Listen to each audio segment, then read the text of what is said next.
Labi, tad sāksim. Tātad esmu Inga Buša un pastāstīšu jums par Eiropas atbalstu mežsaimniecībai.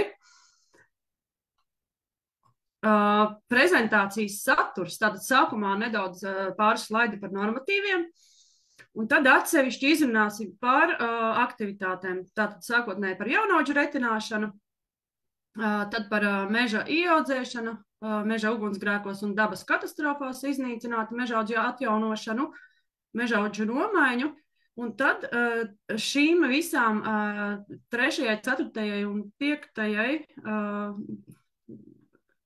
numerācija nedaudz sajukusi. Tātad ir vienādas prasības attiecībā uz mežaudžu ierīkošanu un uz agrotehnisko kopšanu. Tātad tās apskatīsim kopā. Tālāk paskatīsimies atbalsta apmēru, kāda ir projekta saskaņošana un iesniegšana, projektu atlases kritērijus un intervenciju īstenošanas atskaites rezultātus un to pārbaudi no Valsts meža dienesta puses. Tātad šogad 3.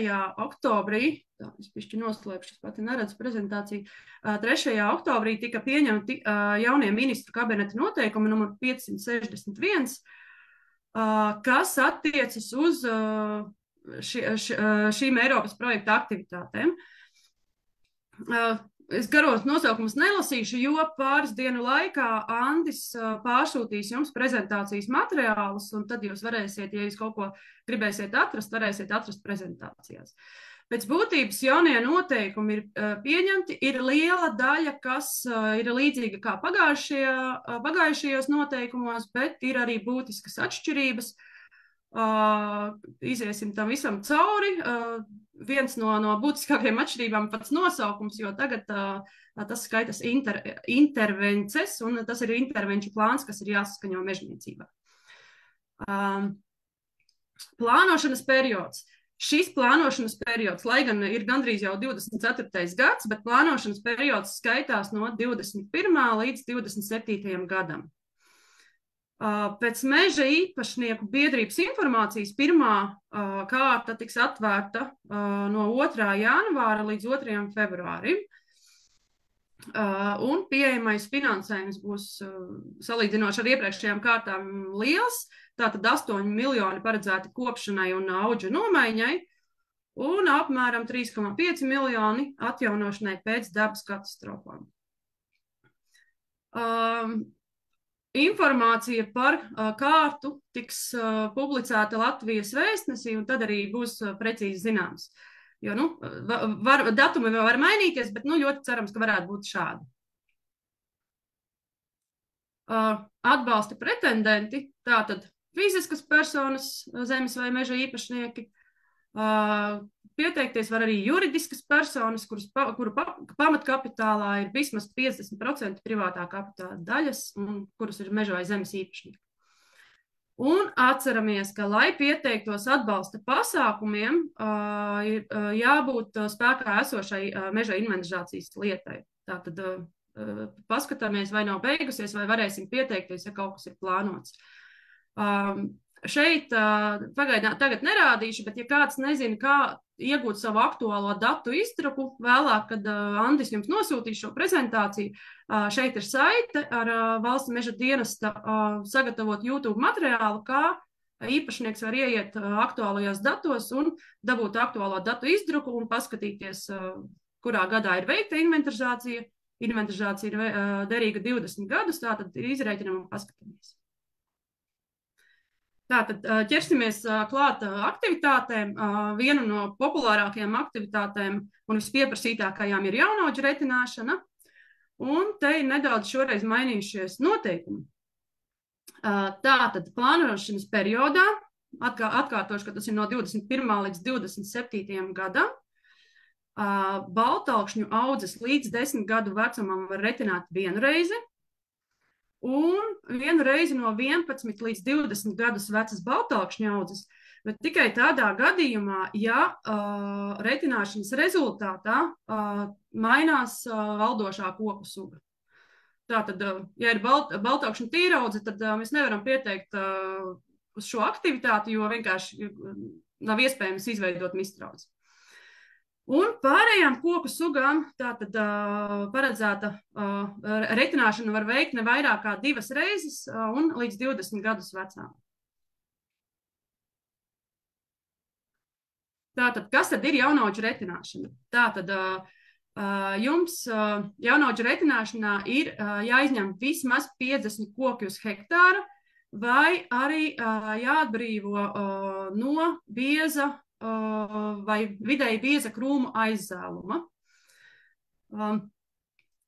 Tātad jums jāpietiek, lai pieteiktu audzi, jums jābūt pietiekoši biezai tai audzē, lai jums būtu tie 500 koki, ko izņemt.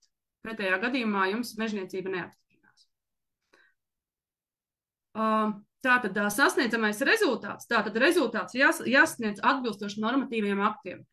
Ar to ir domāts koku skaits. Tātad normatīvajos aktos ir noteikts gan minimālais koku skaits attiecīgai sugai un attiecīgā augstumā, gan normāls koku skaits.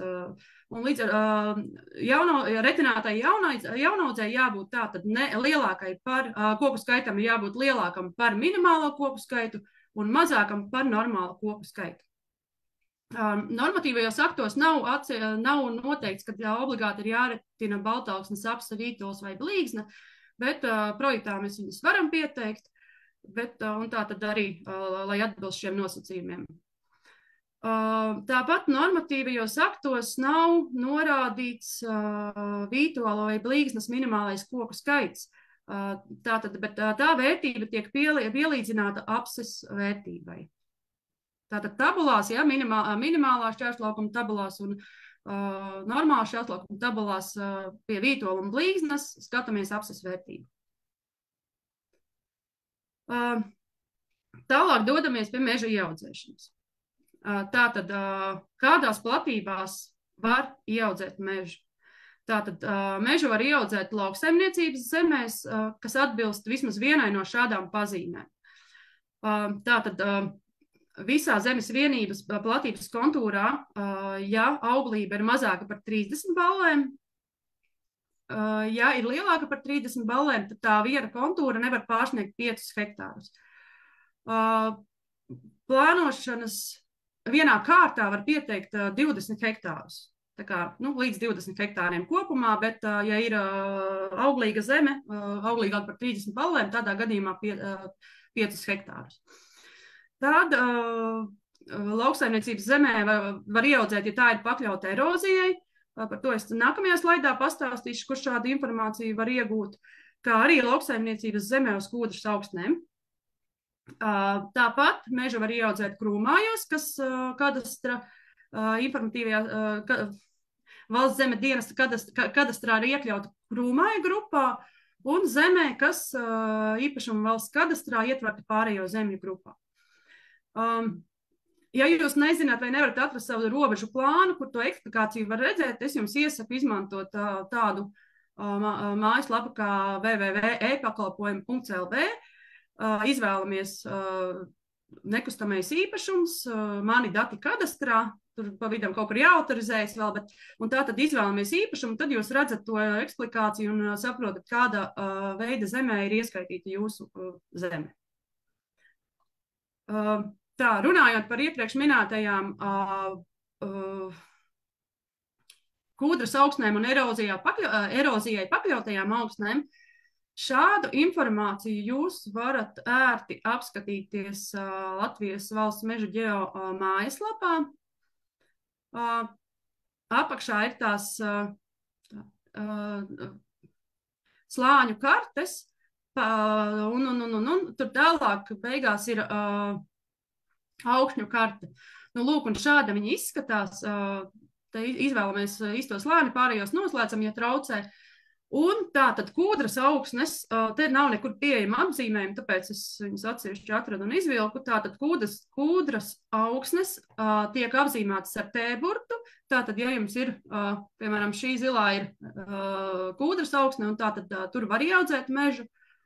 Un erozijai pakļautajās augsnēs ir šādi apzīmējumi. Tātad tev ir jābūt E2 vai E3 priekšā apzīmējumam. Tā, kādās platībās nevar ieaudzēt mežu? Tātad platībās ar slēgtām meliorācijas sistēmām. Visdrīzāk, ka nākamajā kārtā šis būs izmainīts un ieaudzēt mežu varēs šādās platībās. Papildus vajadzēs noteikums no zemkopības nekustamiem īpašumiem, bet šajā kārtā vēl tas nav izlabots un vēl nevar. Tāpat mežu nevar ieaudzēt īpaši aizsargājumās dabas teritorijās, ja vien to neparedz noteikumi vai dabas aizsardzības plāns.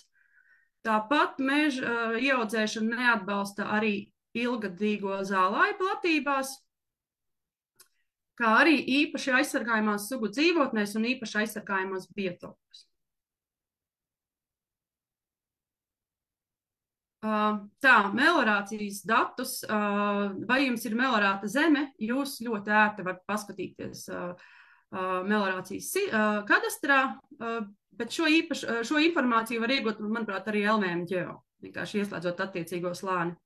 Bet es visbiežāk izmantoju šo, lai pastītos, vai tur nav slēgtā meliorācijas sistēma. Dabas dati šeit, šī ir ozols.gov.lv, ir dabas pārvaldes mājaslapa, kurā tiek attēloti visa dabas informācija, gan biotopi, gan aizsargājumās teritorijas. Tātad pēc kadastra numura varat atrast savu īpašumu, pastīties, kāds jums ir status. Un ilgadīgie zālāji. Šo informāciju var iegūt lauku atbalsta dienesta lauku bloku kartē.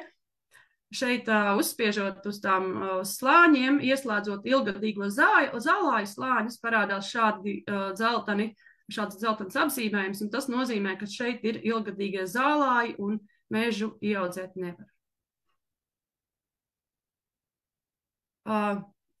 Kādos gadījumos atbalsts netiek piešķirts, tātad tas ir Ziemassvētku eglīšu stādījumiem, tas ir kokaugu stādījumiem, kuru maksimālais audzēšanas cikla garums ir līdz 15 gadiem, tātad visdrīzāk tās ir kārklu plantācijas, un arī tāda plantācija meža ieaudzēšanai, kurā koku skaits vienā hektārā ir mazāks par minimālo koku skaitu. Tātad mežu ieaudzējot, var atzīmēt, ka tas ir plantāciju mežs, bet likumdošanā plantāciju mežam ir mazākas prasības attiecībā pret koku skaitu minimālo, bet šeit ieaudzēt plantāciju mežu, šim skaitam ir jābūt tādam kā normālā mežā.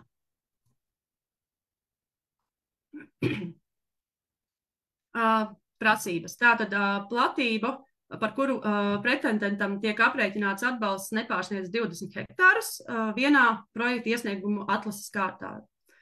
Iepriekš šis bija par visu periodu plānošanu, bet šoreiz tas ir atsevišķi uz vienu atlases kārtu.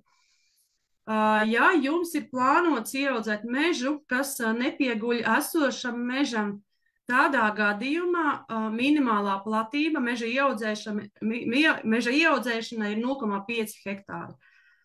Jā, tā ir mazākā platība, ko var reģistrēt par mežu. Kā arī meža ieaudzēšanai nepieciešama atļauja no pašvaldības. Jā, ja jūs tā kā plānojat pieteikties, varbūt laicīgi arī palūdzat pašvaldībai atļauju, lai uzrakstu, ka jūsu īpašumā noteiktajā platībā ir atļauta meža ieaudzēšana. Jo šis dokuments būs nepieciešams mežniecībā, iesniedzot intervenciju plānu.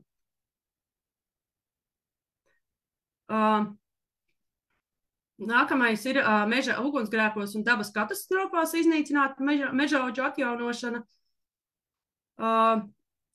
Šajā pasākumā atbalstu piešķir par meža atjaunošanu platībā, kurā atbilstoši valsts meža dienesta atzinumam ir konstatēts ugunsgrēks, dabas katastrofa, kaitēkļu un slimību bojājumi. Un, ja to ietekmē, ir radījušies postījumi, kuru dēļ mežaudze ir iznīcināta. Tātad pēdējā laikā šis gads bija diezgan skarbs attiecībā uz mizgraužu postījumiem.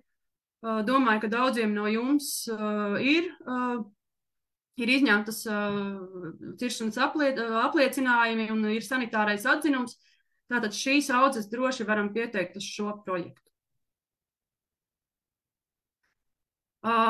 Jā, un pretendents var pieteikties projektam arī tādā gadījumā, ja ir tas apliecinājums jau ir izņemts un audze jau ir nocirsta, bet mežs vēl nav atjaunots. Arī tādā gadījumā varam sniegt projektu.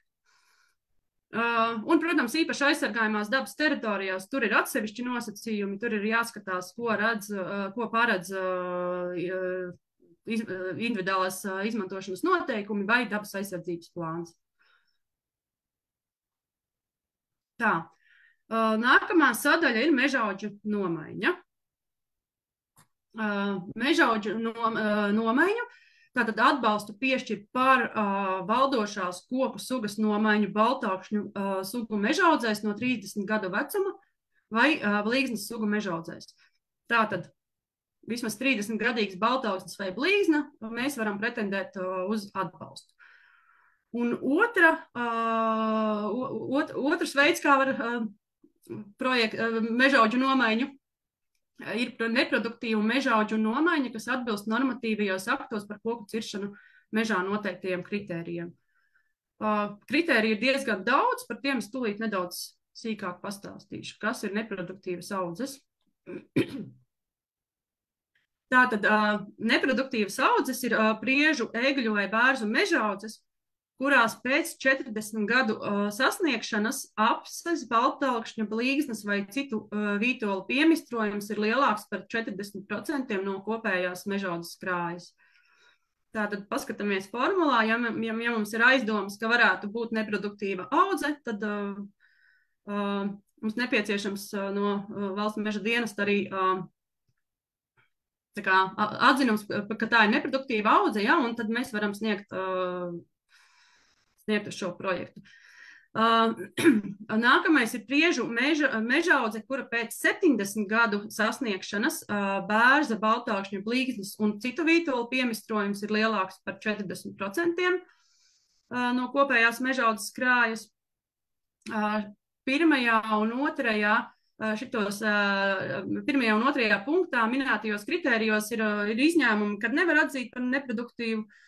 Tas ir upju aizsarga joslās līdz 50 metriem pie jūrā, un vēl, manuprāt, bija kaut kādi nosacījumi.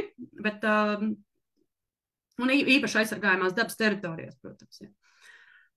Trešais punkts par neproduktīvām audzēm ir egļu mežaudze no 30 līdz 60 gadus veca ar vismaz 80% egļu īpatsvaru no koksnes krājas, ja mežaudze atbilst virknei nosacījumu.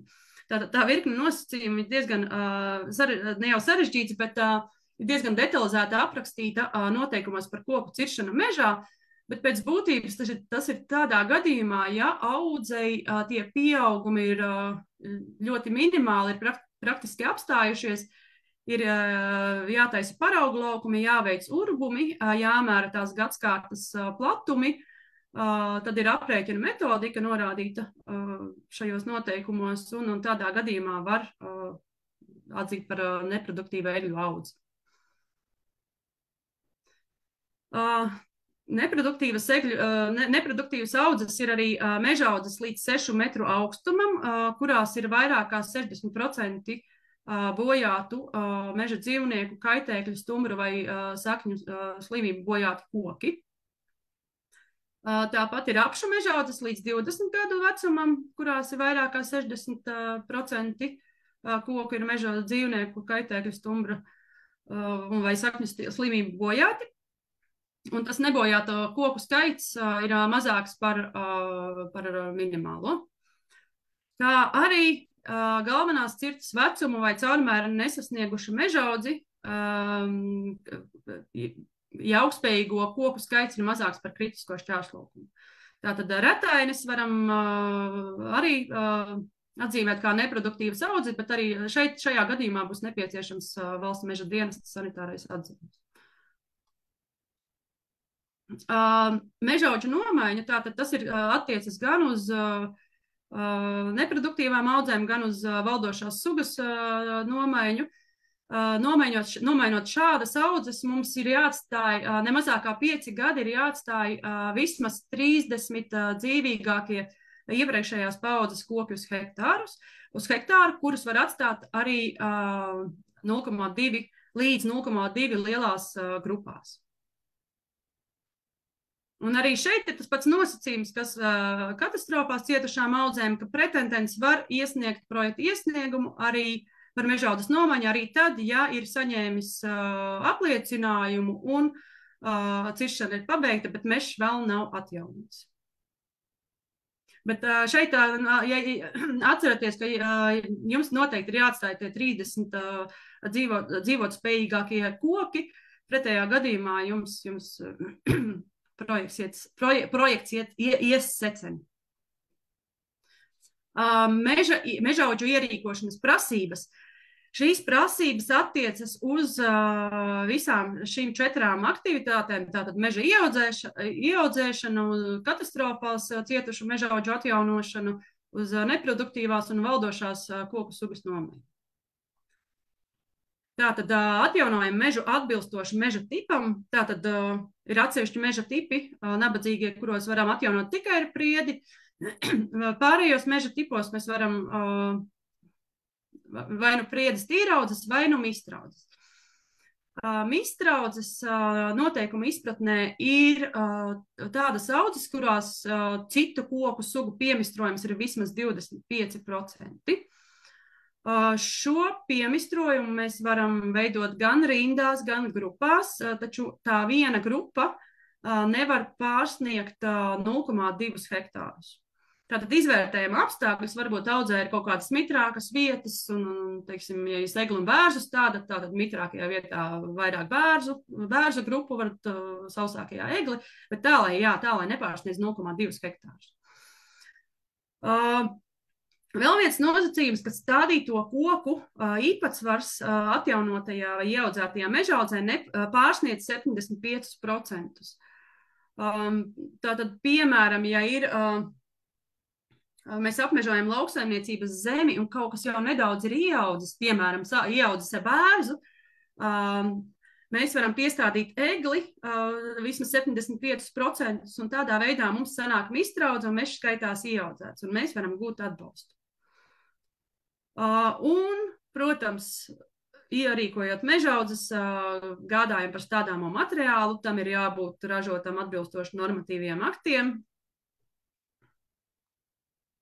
Šajā slaidiņā es atgādināšu, ka Latvijā pēc likumdošanas ir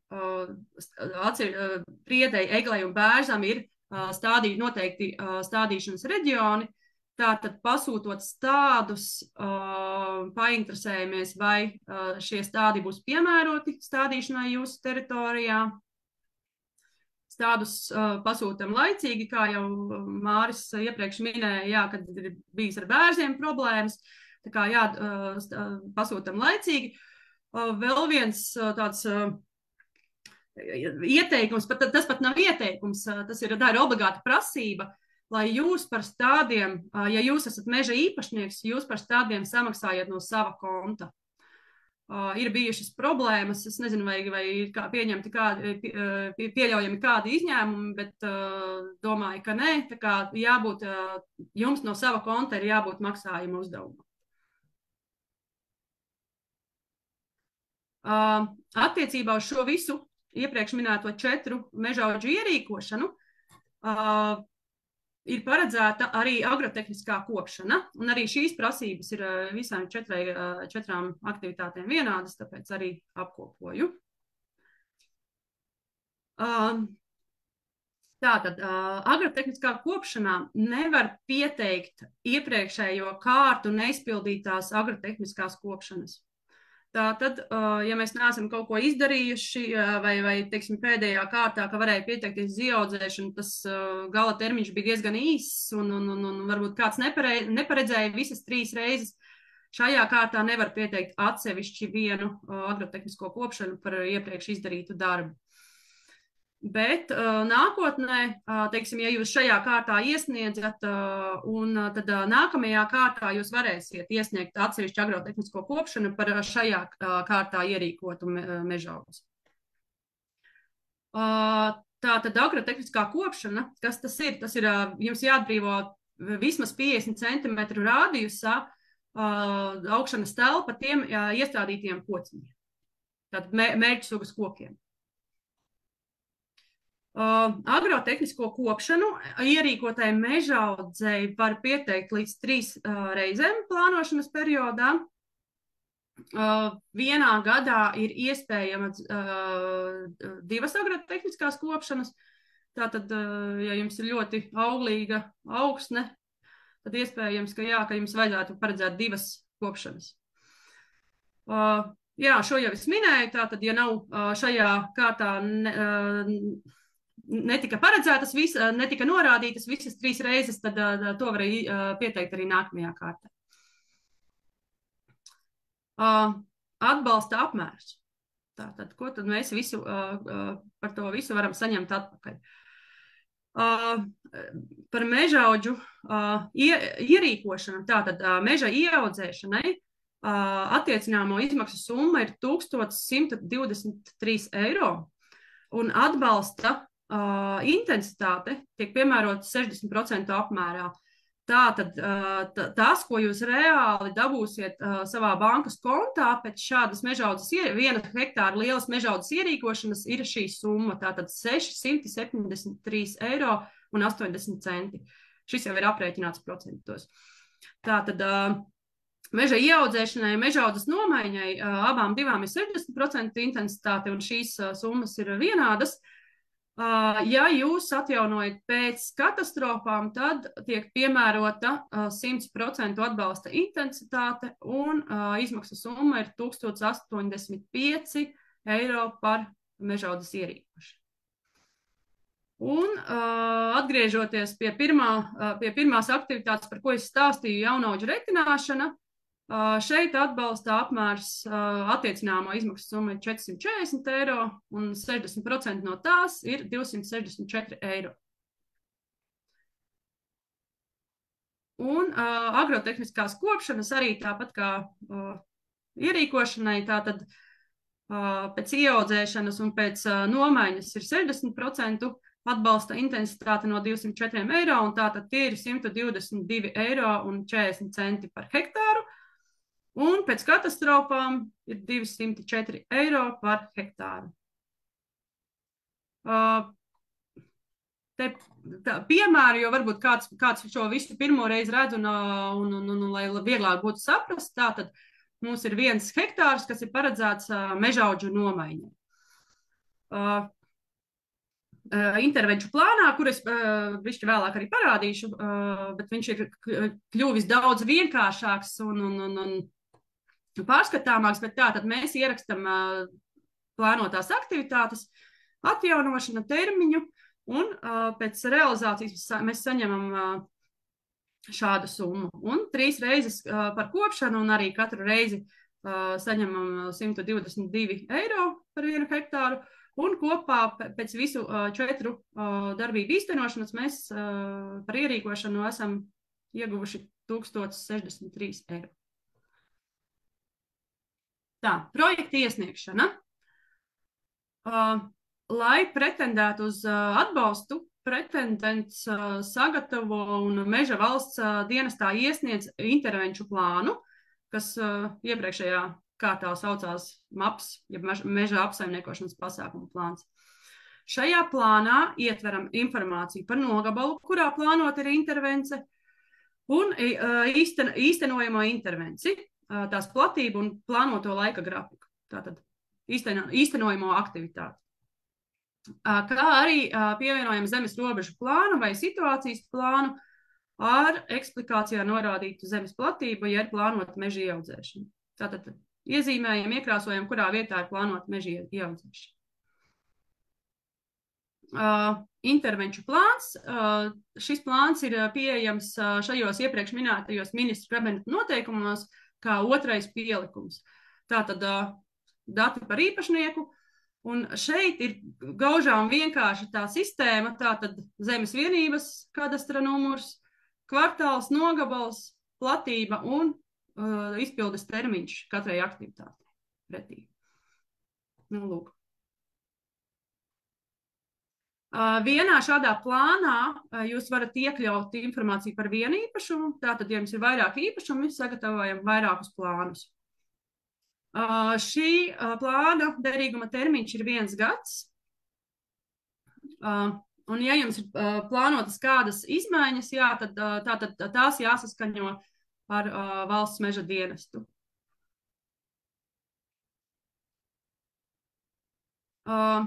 Lai pieteiktos atbalstam, pretendents lauka atbalsta dienestā iesniedz projekta iesniegumu un tam pievieno tātad intervenciju plānu, kas ir apstiprinātu intervenciju plānu. Tā kā plānojam laicīgi, ja, piemēram, kā es minēju, ka kārta ļoti iespējams, ka būs no 2. janvāra līdz 2. februārim, tad mežzinim ir mēnesis laika izskatīt to intervenciju plānu. Un tā kā nevajadzētu pēdējā, teiksim, janvāra dienā sākt domāt par šo projektu. Par projektu domājam laicīgi. Tātad, atgriežoties pie šī, saskaņot intervenciju plānu, tad iesniedzam meža īpašnieku kooperatīvu izziņu. Šeit gan ir arī citas alternatīvas, bet es nemaz neminēšu, jo jūs visi esat kooperatīvi biedri un mēs jums izsniegsim izziņu. Šī izziņa nedrīkst būt vecāka kā mēnesi, līdz ar to pagaidām mēs izziņas neizsniedzam, nav arī vajadzības, tātad mēs janvārī viņas sagatavosim un pēc pieprasījuma nosūtīsim. Un, ja ir aktivitātes paredzētas dabas aizsardzības teritorijā, tad, protams, arī attiecīgos dokumentus, kas ļauj un akceptē šīs darbības. Projektu atlases kritēriji. Tātad lauka atbalsta dienests vērtē projektus rindo pēc noteiktiem likumdošanā noteikumos iekļautiem kritērijiem. Tātad tas ir 3. un 4. pielikums, manuprāt. Meža ieaudzēšanai ir šādi kritēriji. Tātad, ja jums ir erozijai pakļauta zemes vienība, tad ir 10 punkti, ja nav, tad 0. Ja atceraties, es prezentācijas sākumā rādīju, kur ir informācija atrodama par šīm zemēm. Tātad otrs ir par kvalitatīvo novērtējumu ballēs arī attiecīgi, jo neauglīgāka augsne, jo vairāk punktu. Kūdras augsnes, tātad ir vai nav. Krūmāji, šis arī krūmāji nenozīmē, ka jums ir ar krūmiem apaudzis zemes gabals, tātad šie krūmāji ir tie, kas ir norādīti kā zemes kategorija robežu plānā. Te atsevišķi vēl attiecībā uz dabas aizsardzības plāniem, ja šī darbība, jūsu plānā tāda darbība ir iekļauta, tad arī par to nāk papildus punkti. Tad atbalsta pretendents, jā, kā jau es minēju, šeit neplusojas šie punkti, tātad vai nu jūs iesniedzat kooperatīvu izziņu, vai nu, ja jums ir mežsaimnieciskā izglītība, tātad izglītības dokumentus, vai meža īpašnieku biedrības izziņu. Tad projektu atlases kritērija meža ieaudzēšanai ir atkarīga arī no jums īpašumā esošās meža platības. Tātad, jo mazāk, jo vairāk punktu, jo vairāk, jo mazāk punktu. Tātad, ja vairāk par 500 hektāriem, tad jums par to pienāks 0 punktu. Un pieteiktās platības lielums kārtā arī tātad līdz 5 hektāriem ir 10 punkti, un ja zem, tad 0. Nu, lūk, un saņemot pieteikums, ja lauka atbalsta dienests izvērtē, kāds laiks paiet, kāds mēnesis noteikti paiet, kamēr viņi tiek galā ar visiem iesniegtajiem projektiem, un tad paziņo, kam pietiek finansējumu, kam šoreiz projekts tiek noraidīts. Un projekta atlases kritēriji iepriekšējie bija tādā gadījumā, ja jūs no jauna ierīkojat mežaudzi, bet, ja ir paredzēta meža retināšana vai mežaudžu nomaiņa, tādā gadījumā šie projektu atlases kritēriji ir nedaudz savādāki. Tātad kooperatīva izziņa jums dod 15 punktus. Projektā īstenojamā darbība tātad kādās platībās jūs realizējat to visu, teiksim, jaunaudžu kopšanu. Ja ir mākslīgi, mākslīgi stādītas, tad ir vairāk punktu. Ja nav, tad mazāk. Ilgspējīgas meža apsaimniekošanas certifikāts, tad arī īpašumā esošā meža platība un kā arī pieteiktais, viena pretendenta pieteiktās platības lielums kārtā. Nu, lūk. Dodamies tālāk pie rezultātu pārbaudas un atskaites. Tātad šis ir piektais pielikums no ministru kabineta noteikumiem, tiem pašiem iepriekš minētajiem. Un šādu augšā es gan nogriezu, tur bija informācija par īpašnieku, tas, protams, bet tā galvenā tabula, kas ir jāizpilda, ir šī, un šī arī izskatās gauži vienkārša. Kadastrs kvartāls nogabals, tātad, ja mēs ieaudzējam mežu, tad mēs nogabalu nenorādam. Tātad šeit norādam stādīto vai valdošo koku sugu, tātad, ja ierīkojam, tad stādīto, ja, teiksim, jaunaudžu kopšana, tad valdošo koku sugu. Šeit, kur krustiņi, tur mēs neliekam neko. Lūk, un platības.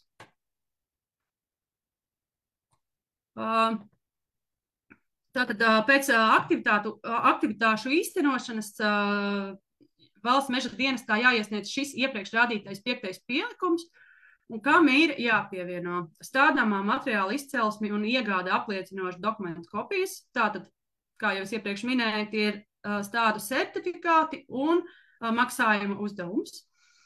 Tas ir gadījumā, ja ir ieaudzēts, nu, tā kā ierīkota mežaudze. Tad intervences īstenošanas platību skici. Tā, par to es nākamajā slaidā pastāstīšu, kuros gadījumos vajag un kuros nevajag. Tātad skices šoreiz vajag arī ļoti retos gadījumos. Skices vajag jaunaudžu retināšanai, ja jūs šo platību šajā plānošanas periodā retinat pirmo reizi. Ja jūs retinat atkārtot otro reizi un tā platība nav mainījusies, tad jūs arī pat tad nevarat iesniegt, pat nevajag iesniegt skici. Šis gan noteikti neattiecas uz šo kārtu. Tā kā šoreiz pēc šīs kārtas noteikti vajadzēs visiem skices pie jaunaudžu retināšanas. Un skice ir nepieciešama tādā gadījumā, ja ir veikta meža ieaudzēšana. Pārējos gadījumos skice nav nepieciešama. Jo, piemēram, pie audžu nomaiņas šī skice jau ir tā, ko jūs iesniedzāt saņemot ciršanas apliecinājumu. Un mežniecībā tā ir pieejama. Un, un stādāmā materiāla dokumentus, jā, tas, protams, tur, kur tiek ierīkota mežaudze.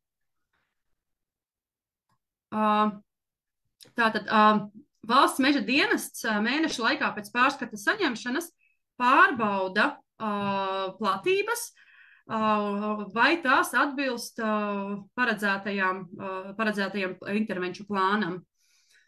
Pārbaudas laikā projekta īstenošanas platībai jābūt skaidri redzamai un identificējamai. Ir atbalsta platībā atļauts iekļaut arī atsevišķus līdz 0,1 hektāram neraksturīgus laukus, ja tie nepieguļ pie tās platības malas. Piemēram, ir kāds nogabals, kurā iekšā ir mitra ieplaka, kuru nevar izkopt vai tur nav ko kopt. Tātad tas viss der un netiek atrēķināts ārā.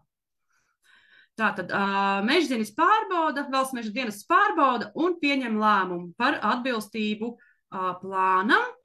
Un tālāk mežniecība pati iesniedz šo informāciju lauku atbalsta dienestā un paziņo arī jums, pretendentam, vai nu caur valsts meža reģistra sistēmu vai oficiālās elektroniskās adreses kontu. Un, ja šī informācija ir aizsūtīta, valsts meža dienas lēmums ir pozitīvs, tad 30 dienu laikā lauku atbalsta dienests jums izmaksā atbalstu par īstenotajām darbībām.